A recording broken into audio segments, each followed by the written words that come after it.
In every aspect of a career or business, in order to be successful, you must constantly evolve and reinvent. And of course, this franchise dates all the way back to 1979, which is nearly 4 decades. How would you describe Alien Covenant in comparison with the previous Alien films? Previous Alien films didn't answer the questions of... I did the first one, which was a kind of successful, very simple movie of 7 people locked in a space and this creature was going to kill you. But watching it, there was a craft on the ground, there was a space jockey in the seat, there was eggs in the hold that evolved into something ghastly and hideous. No one ever asked the question. Did you even think about that? Exactly. So that's what I do for a living, you see. So I sat there thinking, hang on, I can revive this thing. So I went back to Fox and said, we can pull this. I was really worried that he was dead and buried, and he shouldn't have been.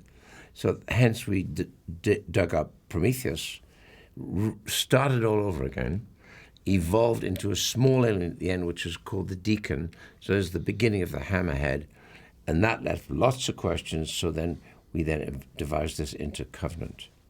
By the way, I can't believe Prometheus was 5 years ago, because I did that junket here in London, and I had an epiphany of how, quickly I'm aging right now. Because 5 years ago seems like it was just yesterday. Don't worry about it, darling. You've got a long way to go. But luckily, Michael, you got to come back for this film, and you actually get to play 2 characters, which I feel like is gold for an actor. I feel like actors really like to be able to play 2 different characters in a movie. If they're written well. Otherwise, it's a nightmare. You got to do double duty on something that's not good. So thankfully, these characters were really well written, and there was a nice sort of...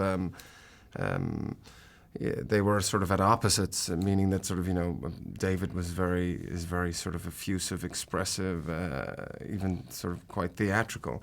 And so Walter is just a very simple AI in terms of that he's supposed to be pretty straightforward, he's pretty bland, he's sort of, I wanted to have him sort of expressionless for a lot of the time so that the audience can actually wonder, is he friend or foe, and actually project their own sort of thoughts onto him.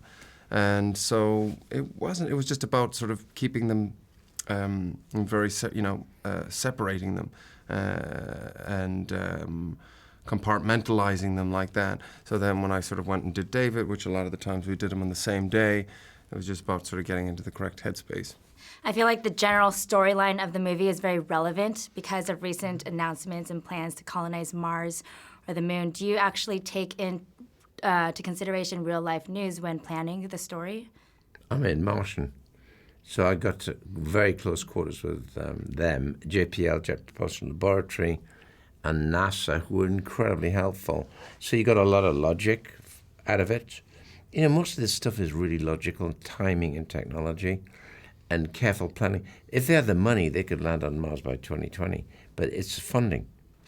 And they'll definitely be on Mars, standing there by 2025, 2026, I think. That's what they're planning for. And I think Musk has stated that by 2060 or 2080, we'll be actually having civilization. What advice do you have for people who are being selected to take those missions? I have no advice. I don't have a clue about space. No. I mean, go see somebody who knows what they're talking about, I would say, yeah. You're going to live in blisters up there. There's no atmosphere. Oh, there's an atmosphere, minor gravity, about 40% of the moon. But bring bubble gum. But you're going to build bubbles to live. You see, it's like living in Dallas in midsummer. Sorry, Dallas. Sorry. Let's talk about what everyone wants to know about, of course, the aliens. There are some new aliens in this film, correct? Yep. There are the children, the babies. The babies are tough to design because they first of all look like miniature dinosaurs, then they look like Mickey Mouse covered in blood, and then you've really got to redraw and re-evolve until it works. I think the one in the medic bay is pretty good. It is. It's really extreme. I remember when I first saw the first preview of it, I was like cringing when I was watching it uncurls during nicely. the entire movie. It uncurls nicely, unfurls. Made in Hollywood. Hey guys, thank you for watching this video. Don't forget to subscribe to our channel, Made in Hollywood TV. Let us know what you think in the comment section below. And for the next awesome video, click right here. Click in that box right there. Super easy.